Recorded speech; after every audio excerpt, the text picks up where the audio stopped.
என் குடும்பத்தை பற்றி பேசத்தான் இந்த நைட்டில் வந்து என்ன எழுப்புனீங்களா? உங்கள் குடும்பம் ஒன்றும் தனி இல்லைங்க, இந்த சமூகத்தோட சேர்ந்து தான் இருக்குது.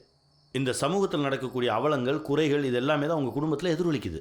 இப்போது உங்கள் அப்பாவுடைய பேராசைக்கும் சுரண்டலுக்கும் எதிராக தான் நீங்கள் போராடிட்டு இருக்கீங்க. அது பாராட்டப்பட வேண்டிய விஷயம் தான். ஆனால் அதே நேரத்தில் இந்த சமூகத்தில் நடக்கக்கூடிய கொடுமைக்கும் சுரண்டலுக்கும் எதிராக நீங்கள் போராட வரணும். என்ன தலைவரை, உங்கள் இயக்கத்துக்கு ராத்திரியோட ராத்திரி ஆள் சேர்க்க வந்துடுறீங்களா? நானும் 4 எழுத்து படிச்சிருக்கிறேன், நியூஸ் பார்க்குறேன், பேப்பர் படிக்கிறேன், எனக்கு எல்லாம் தெரியும். உங்கள் மோசமான சரகெல்லாம் என்கிட்ட விற்க முடியாது. நீங்கள் என்ன தான் சொன்னாலும் என் மரமண்டையில் ஏறாது. அதையும் தாண்டி உங்களையும் உங்கள் ஆளுங்களையும் பார்த்தாலே பயமாக இருக்குது. ஏன் எங்கள் சங்கத்தில் சேர்ந்தால் போலீஸ்காரங்க சுற்றுவாங்கன்னு பயப்படுறீங்களா? ஆமாம், நான் ஒன்றும் பொய் சொல்லலையே. 2 நாளைக்கு முன்னாடி உங்கள் இயக்கத்துக்காரங்க 2 பேரை போலீஸ் சுட்டு கொண்டுச்சின்னு பேப்பரில் செய்தி வந்துச்சே. அதை பார்த்ததுக்கப்புறமும் நாங்கள் பயப்படாமல் எப்படி இருக்க முடியும்? கொள்கைக்காக சாகிறதுல தப்பு இல்லை ரங்கா.